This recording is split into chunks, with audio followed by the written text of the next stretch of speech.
Why do we have to choose one? With Optus, you can have it all. Get a great network with super fast 5G. Get value with 5G phone price match guarantee. Get amazing features like mobile turbocharge. With Optus, you can simply have it all. It starts with yes. 5G available in selected areas and on selected plans. Speeds vary. Check website for coverage and offer details, including T's and C's, exclusions, eligibility criteria and prices. From the newsrooms of the Sydney Morning Herald and The Age, this is Please Explain. I'm Samantha Selinger-Morris. It's Monday, October 9. When many of us think about nuclear energy, disasters such as Chernobyl and Fukushima naturally come to mind. Maybe even Blinky, the fictional three-eyed fish who swims in the water next to a nuclear plant in the opening credits of The Simpsons. All right, three-eyed fish. Can I have your plate, Mr. Burns? But now, some of our most powerful politicians are arguing that nuclear energy is just the ticket for solving Australia's energy crisis. So, is it realistic to build nuclear reactors here? And if so, what about the risks? Today, climate and energy correspondent Mike Foley on whether there's a good enough case for introducing an energy source that was banned in Australia years ago.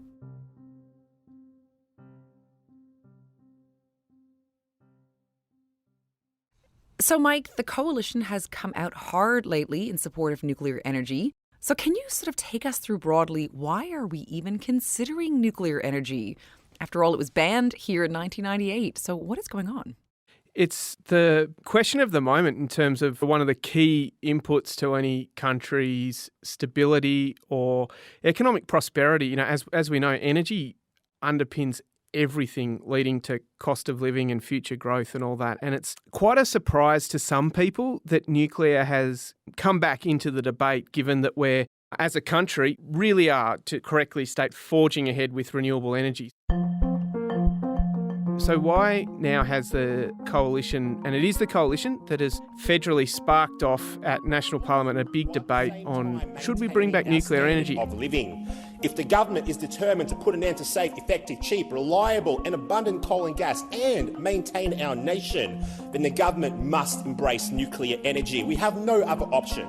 And what's happening is, in the race to reduce emissions as quickly as sort of economically feasible, or as quickly as the governments around the country are brave enough to do, there are hurdles. The cost of electricity is rising, in part, but not driven by renewable energy. There's costs of building anything new, of course. And the coalition is seizing on that as an opportunity to say, well, nuclear energy. The government can't pretend that Australia's not going to be a nuclear-reliant nation, because clearly for our defence, with this huge expenditure, what is it, $370 billion on nuclear submarines, well, we should have nuclear power to keep our lights on. Also, Sam, at the same time, there is increasing need for a vast array of power lines, transmission lines, to carry the electricity from the array of new solar and wind farms that are being built, fanning out all across the country, and hook that into capital cities and population centres.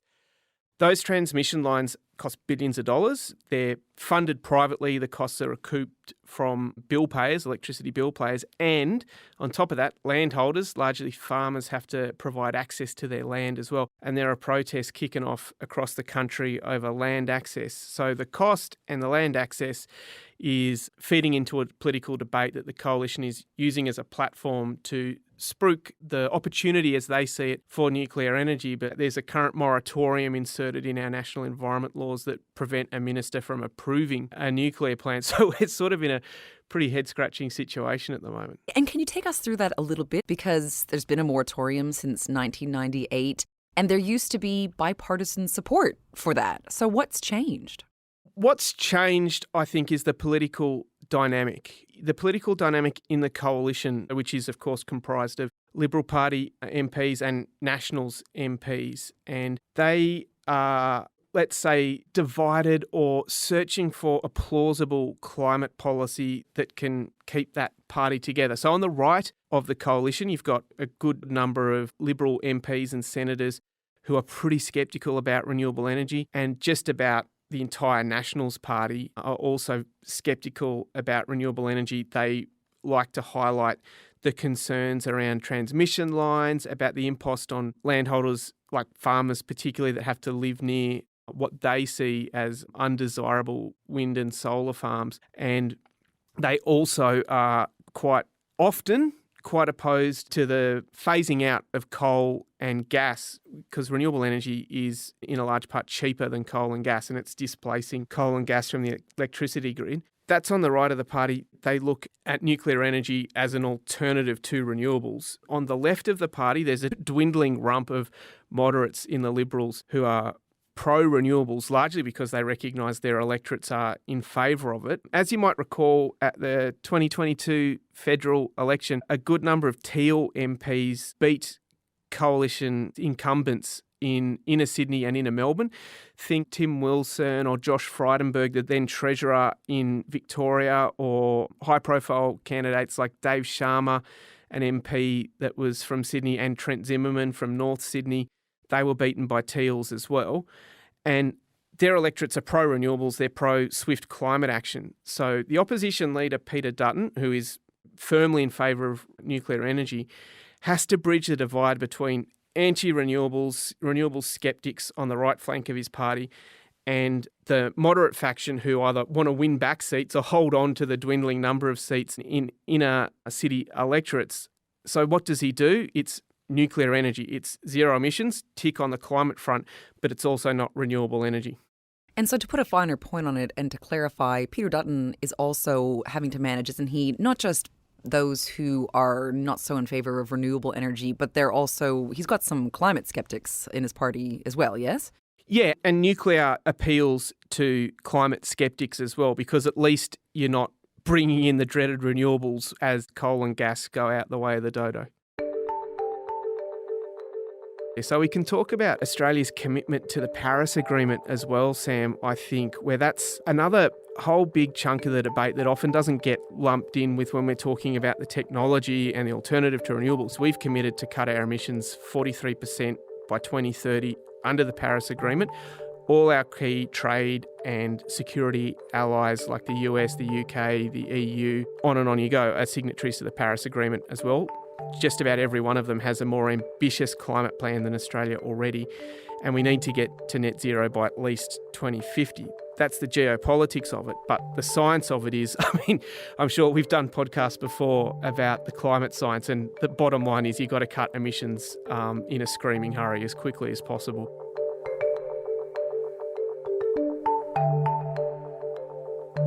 We'll be right back.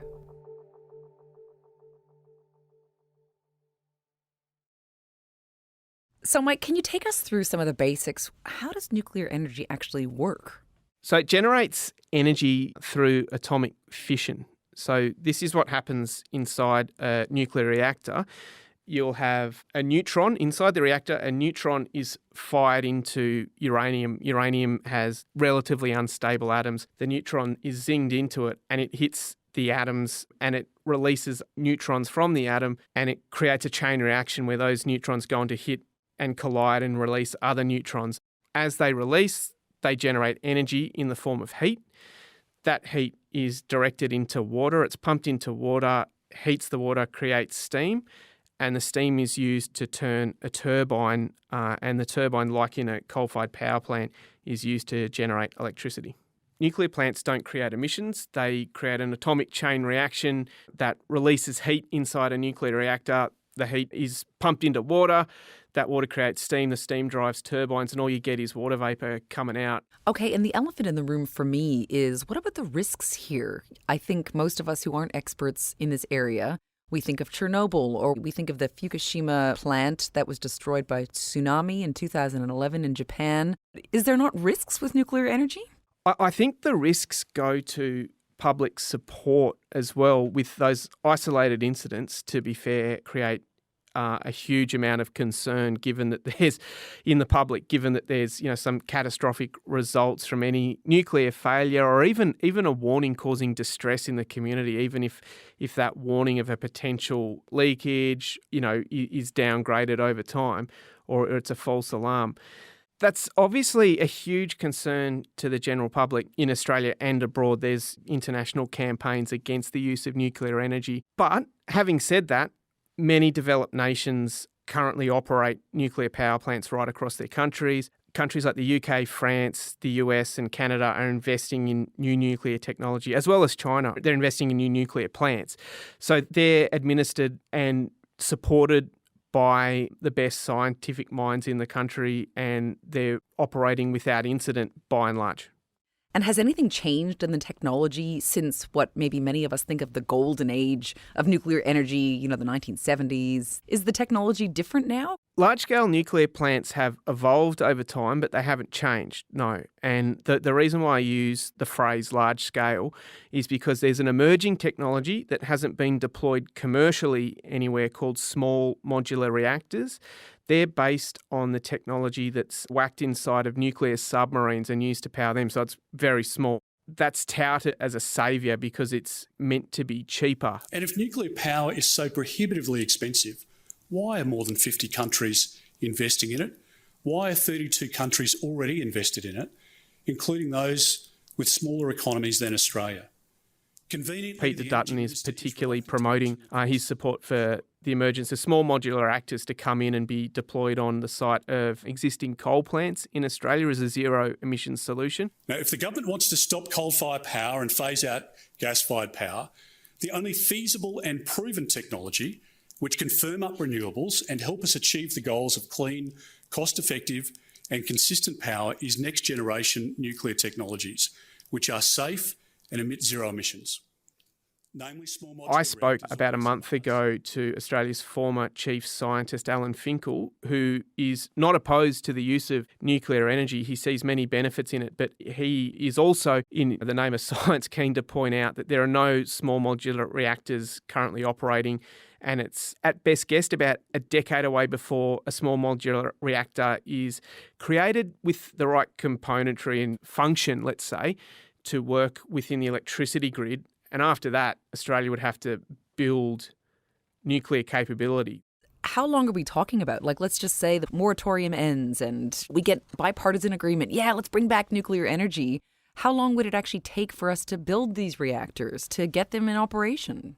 Experts I speak to say at least 20 years and maybe decades more. As we speak currently, we have no nuclear energy industry in Australia. That would mean we need to either educate a whole generation of experts or import them from overseas. That's costly and time-consuming. We'd also need to create laws, and we'd also need to create a bureaucracy that has administrative capability as well. So we're talking in the decades, Sam, until that would come in. Okay, so we've got a few problems there with bringing in nuclear energy as a solution here to our energy crisis. But what about the cost? Because the federal government released estimates last month, estimating that the replacement of Australia's coal-fired power stations with 71 small modular reactors, which as we know don't exist yet, but let's just say they do, it would cost $387 billion. So even if this were available now, is this cost-effective for us? Yeah, that's a great question, and it's eye-wateringly complicated to discuss. So I apologise to our listeners now. There's dollar figures zinging around everywhere in this discussion. But you mentioned 380-odd billion as an estimate for a new fleet of small modular reactors to power the nation. There's a cost estimate based on the electricity grid operators' figures that it could cost around $300 billion to pack out the grid with renewable energy, including batteries to back up the renewables when the wind isn't blowing and the sun isn't shining, and also to build some massive hydroelectric dams. There's a fail-safe for electricity supply, that's Snowy Hydro 2.0. But there's some international figures that looks at the cost of generating electricity, and they cast a bit of doubt on what it would actually mean to have renewable energy compared to nuclear energy generating around the clock. So the operating costs of a large-scale nuclear plant, the existing technology, it'd cost between $141 and $221 to generate 1 unit of electricity. That's 1 megawatt hour, to be technical about it. Whereas a large-scale solar farm, backed up with the appropriate battery storage, would cost significantly less, between $46 to $102 per unit per megawatt hour. So those sorts of cost comparisons also have experts following the debate quite sceptical about where small modular reactor costs might blow out to when it's been fully deployed. And so, regardless of all of these obstacles that you have mentioned, that you've taken us through in this episode, a lot of very serious energy and science people are taking nuclear energy seriously. So why is that? They see it as great backup for renewable energy a lot of the time. So having some either large or small-scale nuclear plants on hand to provide what's known as baseload power, that's round-the-clock continuous electricity generation, similar to what a coal plant provides to the grid, is pretty comforting when you've got a grid that's dominated by renewable energy. You know, the wind isn't always blowing, the sun isn't always shining. A lot of renewable advocates, including the electricity grid operator, they're known as the Australian Energy Market Operator, AEMO, they say that the grid can be emissions-free, run purely on renewables with backup battery storage and with some great big hydroelectric dams. But like with anything, emerging technologies and big reforms, there's a diversity of opinion there, and some people think that nuclear power plants would be a zero-emissions safety net for the grid. Thank you so much, Mike, for joining us. Thank you. Today's episode of Please Explain was produced by Tammy Mills, with technical assistance by David McMillan. Our executive producer is Ruby Schwartz. Please Explain is a production of The Age and the Sydney Morning Herald. If you enjoy the show and want more of our journalism, subscribe to our newspapers today. It's the best way to support what we do. Search The Age or smh.com.au/subscribe. I'm Samantha Selinger Morris. This is Please Explain. Thanks for listening.